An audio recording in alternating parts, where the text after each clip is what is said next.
Phil, let's talk about the importance of maintaining a health and safety induction program at the workplace and training program. But let's just talk about the induction training, for, inductions first, and the importance of it, and what are some of the key points when putting an induction together that an employer should be considering to include in their induction. Yeah, good one, Stu. Look, I guess the key aspect of an induction program is communicating to workers, new workers, and existing ones for that matter, is communicating to those workers what the key aspects are of the business. Yeah. You know, what's the key employment issues, as in Absolutely. our industrial relations stuff. What time do we start work? Yeah. When do we finish work? What's our lunch breaks? All that type of thing. How to report hazards. Absolutely, Yeah. absolutely. And then we get into the health and safety side of it. So, you know, where to park your car, what personal protective equipment we'll supply to you for the work you do, what our rules are around operating our equipment, Yeah. what to do in the event of an emergency. What policies we have in place for bullying and harassment. Absolutely. And those things are super critical to communicate across to your workers. And we've got to take things into consideration too, like literacy issues. You know, can people read and write? Can they understand fully what the requirements are?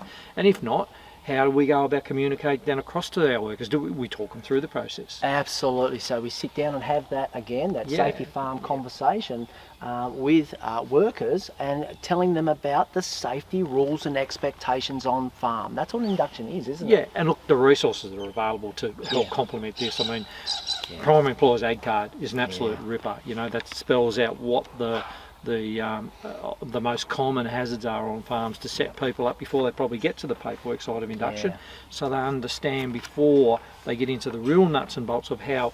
Well, Corey's a classic example of how he operates his business. It sets things up before we get into the real nuts and bolts of what's required when I go to work for Corey. As an example. Absolutely, absolutely.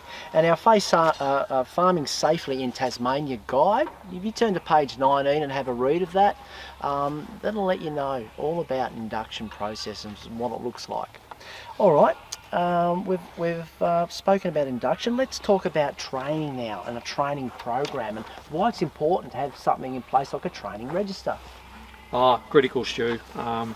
We've got to, as a business owner, operator, we've got to be able to, I guess, prove to regulators, to all those types of people that we've got a structure around how we train our people, and we capture that and how we communicate that across.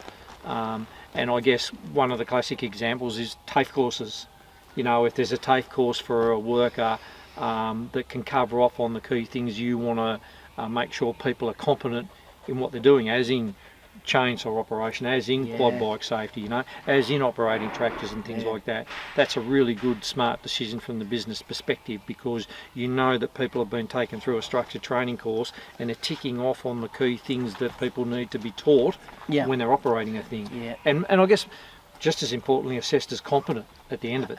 Absolutely. And you know, the work health and safety laws, they place an onus on the employers to ensure workers receive information, supervision and training and instruction to keep their jobs safely, just as you said, Phil.